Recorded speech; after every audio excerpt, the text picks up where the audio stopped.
Joining me now live to discuss my open to more, South Carolina Senator and Chairman of the Senate Judiciary Committee, Lindsey Graham. Senator, thanks for being on, Justice. You know, I wish I had more time. I could talk to you about what a great week has been for the president. But coming out of that open, what's left for Mitt Romney? Well, number one, I'm not going to say anything bad about Mitt Romney. I've known him for a long time. I think he made a very bad judgment call. I'm not going to question his faith. But let's see if you and I can figure this out in about 2 minutes. Okay. Who was behind it? Schiff, Nadler, Pelosi. Not Mueller, not Watergate prosecutors, not Ken Starr, the three most partisan people in the country who hate Trump's guts. How did they do it? They impeached the man in 78 days. He couldn't call a witness. He couldn't cross-examine anybody. He couldn't present evidence, and most of it was hearsay. And what was it all about? He suspended, President Trump, aid to the Ukraine for a short period of time to leverage an investigation that never occurred. They got the money. There was no investigation. God's common sense should allow all of us to understand this was partisan BS, a process used that would destroy the presidency if it's legitimized. This was a bad decision for anybody to vote guilty on these facts. So now that they've done this, clearly, I mean, they've been obsessed with this man for 3.5 years. Or just over 3 years. Now, what do they do now? Do they call Bolton? Do they keep going, or do they just move on?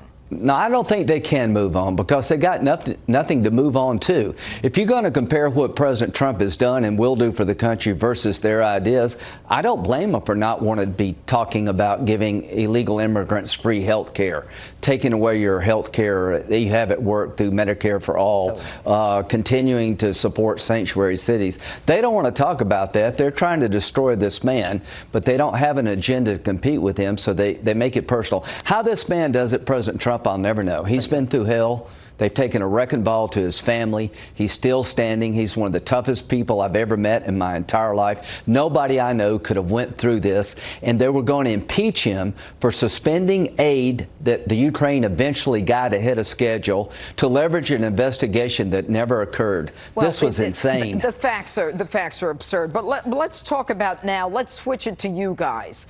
Now, you know, now we know that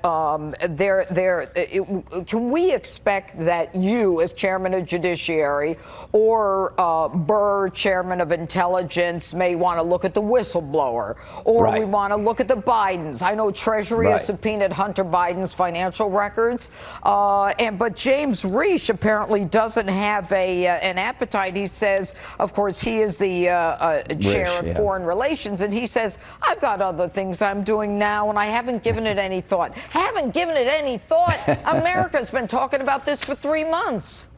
So we're not going to live in a world where, as a Republican, you get investigated from the day you get sworn in. 3 years later, they're still coming after you. Here's what amazes me.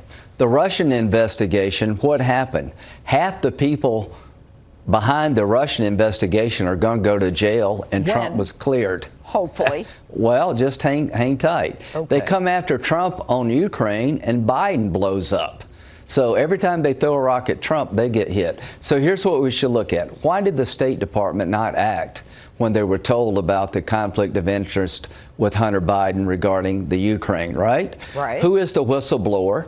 Does he have contacts on Schiff's staff?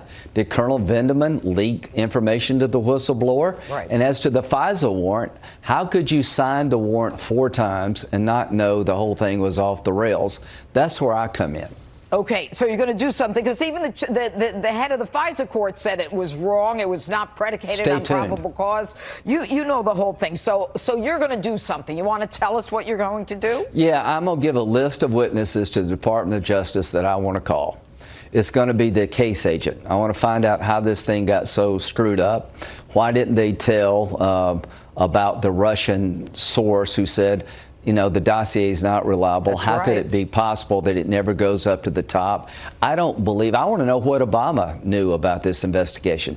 I want to call Rosenstein, Sally Yates, Comey and McCabe and all the people who worked on this case to find out how it got so off the rails and make sure it never happens again. And I want to know who in the White House knew about this counterintelligence investigation against the Republican nominee. Well, you and I both know that the lovers were saying, you know, the White House wants to be informed of what we're doing. Yeah. I mean, if you just do a timeline and intersperse the love notes, it'll explain it all. But there's more I want to talk about. And, you know, it takes a team effort.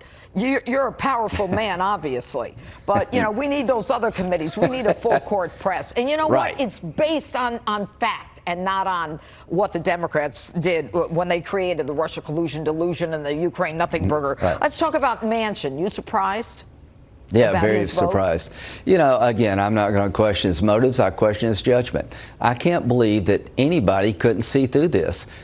Pelosi, Schiff, and Nadler are the most partisan people in the country. Mueller found nothing after 2 years and $32 million. They literally impeached the president in 78 days using a process you couldn't issue a parking ticket for. And at the end of the day, the Ukraine got the money ahead of schedule, and there was no investigation of Joe Biden. If you can't see through all that, then you've been blinded by Washington. Common sense has left this town. The reason I'm so upset about this impeachment, it puts every president after President Trump at risk. You can't even pick the phone up anymore as President of the United States under this standard. Right. But last question. Now, we just found out that the multiple American casualties in Afghanistan. Why are we still there? So they don't come here.